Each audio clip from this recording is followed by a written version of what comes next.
English shorthand dictation number 235. Dictation speed 140 words per minute. Ready? Start. Honorable Speaker Sir, in my state, the location of different panchayats is identified by the state government on the basis of satellite remote sensing system. This system works well in those places where there is plain land. But in the western part of the state, particularly in my parliamentary constituency, the formation of land is layer by layer, for which this technology is not suitable. As a result, the crop loss assessed from the crop cutting report is incorrect. Therefore, I request the Honorable Minister of Agriculture to call for a report from the state government and direct them to have a better system of assessment. Honorable Chairman Sir, in my parliamentary constituency, a special herb is cultivated in an area of 20 lakh acres. Even though farmers are cultivating this herb, middlemen procure it at a low cost and get it exported to foreign countries. As a result, the farmers do not get remunerative prices for this herb. I urge upon the union government to procure this herb at a reasonable price so that the interests of the farmers growing this herb may be protected. I would also request the central government to set up a medical research center in my constituency. Sir, there is a long coastline in my constituency, and I would like to draw the attention of the House to the difficulties and threats faced by the fishermen in my constituency every day. Understanding the serious nature of this issue, it is my duty to bring this to the notice of the union government. On one side, the fishermen of my state are living in a grip of fear of the Sri Lankan Navy.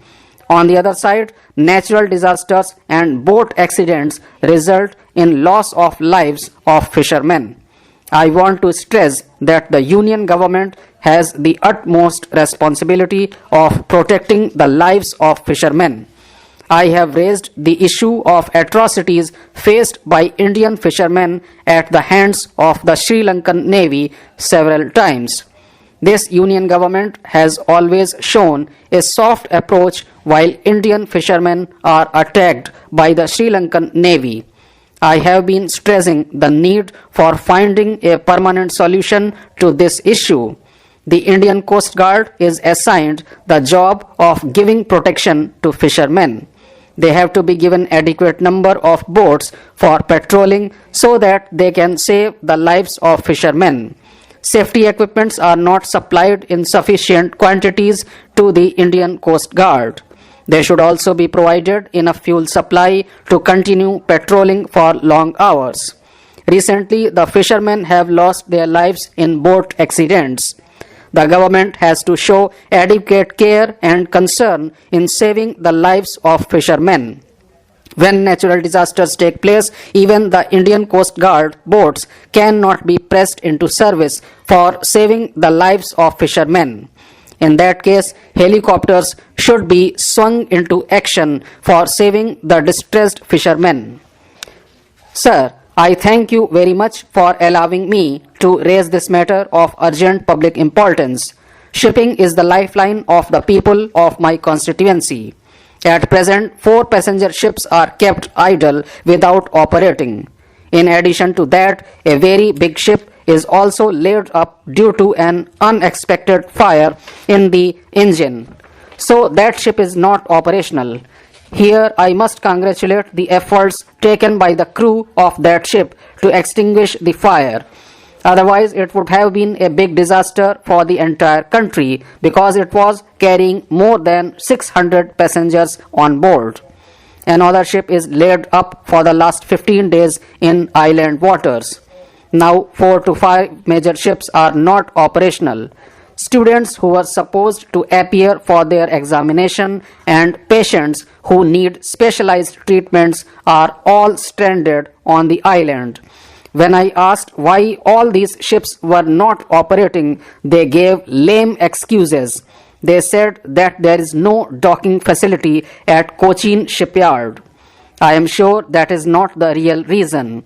The real reason here is that the funds required for the operation of ships are not being given by the Union Territory Administration.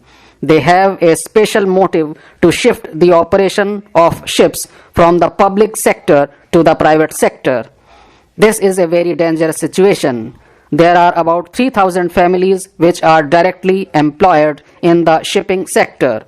If the operations of the shipping sector are going to be transferred to the private sector, there will be no guarantee of jobs for these people. Honorable Speaker, sir, grapes are cultivated on a large area in the state of Maharashtra, particularly in my constituency. Due to the heavy rains, this crop has got damaged this year. In order to give some relief to grape cultivators, the rest of the crop should be saved by encouraging its export. I want to request the central government to convene an urgent meeting of transporters, and sufficient space should be reserved for shipment of grapes so that it can be exported to foreign countries well within time. Transporters charge extra in case of urgency. I request that rupees 25 lakh per container should be given as grant in aid for transportation of grapes. Normally, this crop lasts for 6 months, but this period can be extended up to 9 months by covering the crop with an imported plastic cover. The import duty on this plastic cover should also be reduced. Demand for grapes in Europe is 25 lakh metric tons, but we are able to supply 1 lakh metric tons only. Hence, I would like to request the central government to take immediate steps to encourage the export of grapes. Sir, I would like to bring to your attention the problems of home guards in our country. Their services are equal to police personnel, and casualties are also there throughout the country. But they are getting meager wages when compared to other police forces. They are demanding for regularization of their services for a long time. In 1947, the Government of India formulated an Act for utilization of services of the Home Guards.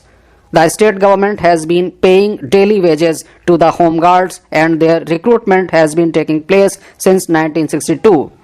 They are mostly belonging to the communities of scheduled castes, scheduled tribes, and other backward classes.